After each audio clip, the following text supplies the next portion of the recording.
Hello everyone, welcome back to my channel, or welcome if you're new. This is the intro / start of my project No Pan Left Behind. I've done this last year. I will link the playlist for you if you haven't seen it. No Pan Left Behind is where you try and use every shadow that is in your collection once. I did it for the first time last year because I had a big collection. I had 618 eyeshadows. That's a lot. And I knew that there were some shadows in my collection that I had never used before. So I set it to be my 2024 goal to use all of the shadows that I had in my collection. And throughout doing that, it really gave me a little bit of an insight as to what shadows I liked to use and which I didn't necessarily love, or like quality wise what palettes were on their last leg. So it really helped me with my end of year, and I think I did a mid-year declutter of my shadows because I had used everything that I then decided to declutter. Whereas sometimes shadows just stay in my collection and I don't really form an opinion on them, and it's just a few in a palette that I love and the rest just stays untouched. So this year I'm back. We're gonna do it again. I did a declutter of all of my eyeshadows and I'm gonna peek into my spreadsheet. So I now have a total of 406 eyeshadows. That's still a lot, don't get me wrong, I know, but it's better than 618. And if I could do 618 last year, I'm pretty sure I can do 406 this year.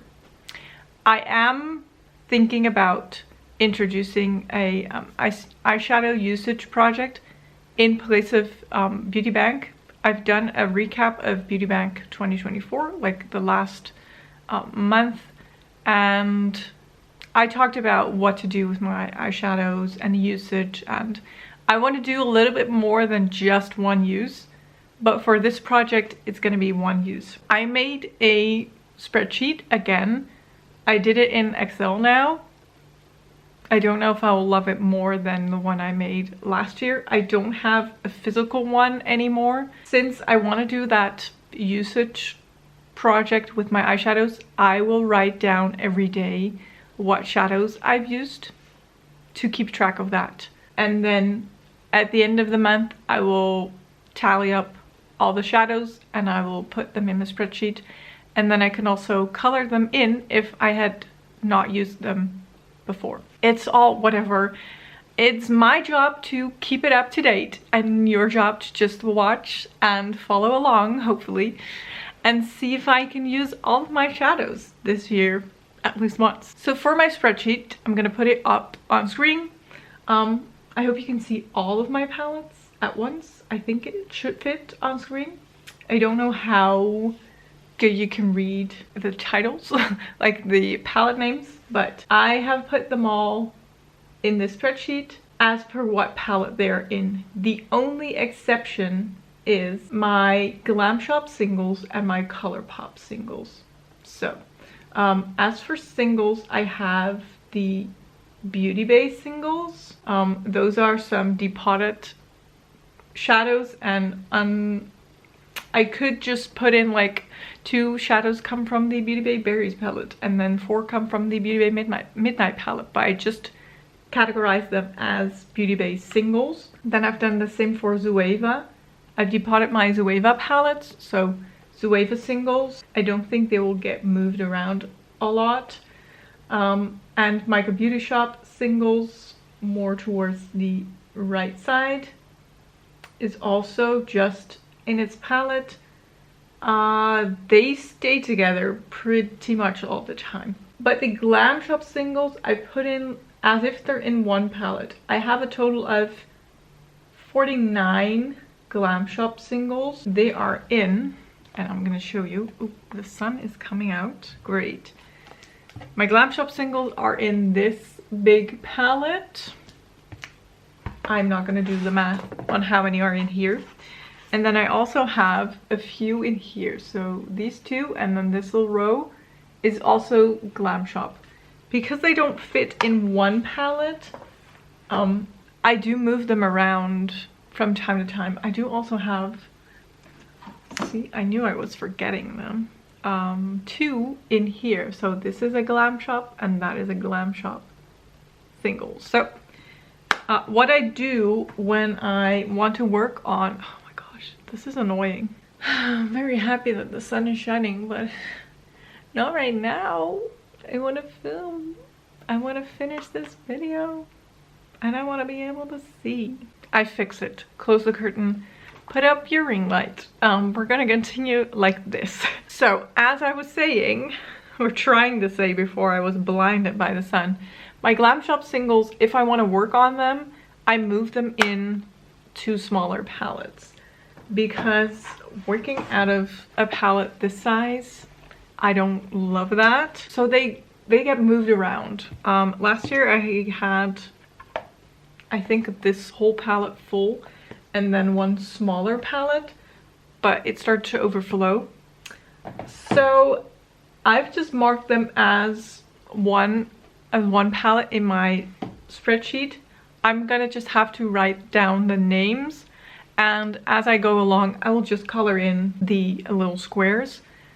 So it's not really as to where they are in the palette. So for example, a palette like the Viseart Peach palette has 4 little squares.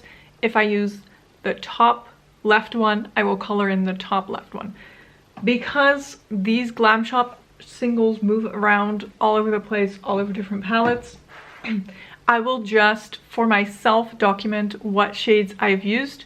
And say if I use 5 in January, I will just color in 5 squares following up. So that's how I'm gonna do it. Same goes for ColourPop. If you've seen that, they're not all in one big giant palette. I have them distributed throughout, how many palettes are here? 1, 2, 3, 4, 5, 6, 7 palettes. And I'm gonna do the same. I'm just gonna write down what shadows I have used, and if it's 10 in 1 month, I will color in 10 little squares. I think that's the best way because these are also going to get moved around. I have 12 in my palette for this year, and if I hit certain goals on shadows or I want to switch them out, I will. There's no way to know what shadows I've used if I move them around in palettes. Then I can like color in a whole palette, but if I move those shadows to another palette, I'm gonna get lost. So that is what I'm gonna do. It's gonna be a little bit more work for me, but I think this is the way to go. So just know that the giant palette Glam Shop singles and the giant palette ColourPop singles is not actually one palette, but it's just a depiction of how many I have, and I'm gonna have to color them in as I go and really write down which shades I have used and which shades I haven't used. But that is my problem. So that I think is all. There is one shadow already colored in. It was a light gray. It comes from my BeautyBay Love Notes palette. That is a shadow that I've used up. So if I use up shadows, and I doubt I will, maybe some cream colored shadows. I have a few in my collection and I would like to try and finish some up, but some have a very hard-pressed formula. They're difficult to use up.